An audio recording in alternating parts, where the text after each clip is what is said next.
अकल से मगलूब रहा है, मेरे मन में फकत एक ही महबूब रहा है। बिस्मिल्लाहिर्रहमानिर्रहीम। आबादगार दोस्तों, अॼु असां हिते आयल आहियूं टंडो जाम जी घर में किसान अमूरी स्टाफ आहे। रोड ही कैनाल गुज़रंदी आहे, उन्हनि जी जेको आहे स्टाफ आहे किसान अमूरी ऐं टंडो अलियार वारे पासे। ही बनाना जो कोल्ड स्टोरेज आहे, हिते अॼु असांजो विज़िट थियो ऐं साईं शबीर शाह राशिदी साहिब जो ही जेको स्टोर आहे ऐं हिते असां ॾिठोसीं। हिन असांखे विज़िट करायो, साईं वारनि जी वॾी महिरबानी। साईं वारनि जा टीम जा जेके माण्हू हुआ उन्हनि असांखे विज़िट करायो।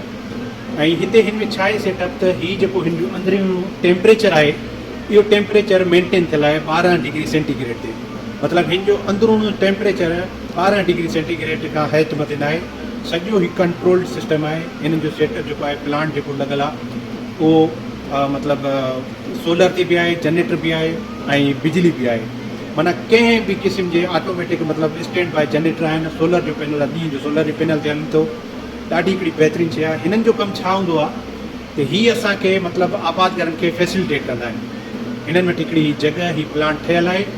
आबादगार पंहिंजो केलो हुजे, अंब हुजे या ॿियूं जेके फ्रूट आहिनि, पर हिननि वटि माना केले जो तमामु घणो कमु आहे। साईं वारनि वटि केले जो तमामु घणो कमु आहे। त हिननि जे स्टोरेज में ही 14 कंटेनर जेके आहिनि रखी सघनि था। त 14 कंटेनर हिननि जे माना तव्हां ते डिपेंड करे थो तव्हां केतिरनि ॾींहंनि जे लाइ रखो था।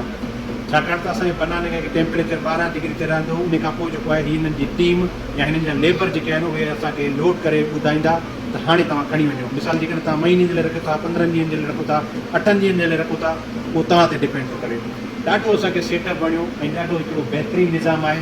टंडो अलियार वारे पासे असांजो वञणु थियो त जेको आहे असां हिनखे विज़िट कयोसीं ऐं असां ॾिठोसीं। हाणे हिननि जा बॉक्सिस आहिनि, हिकिड़ा हीअ असांजा हिन बॉक्सिस आहिनि कॉटन जेके असांजा कागज़ जा, ठीकु आहे, कॉटन आहिनि। हिकिड़ा ही प्लास्टिक वारा आहिनि ऐं हिन में शापर वग़ैरह बि आहिनि।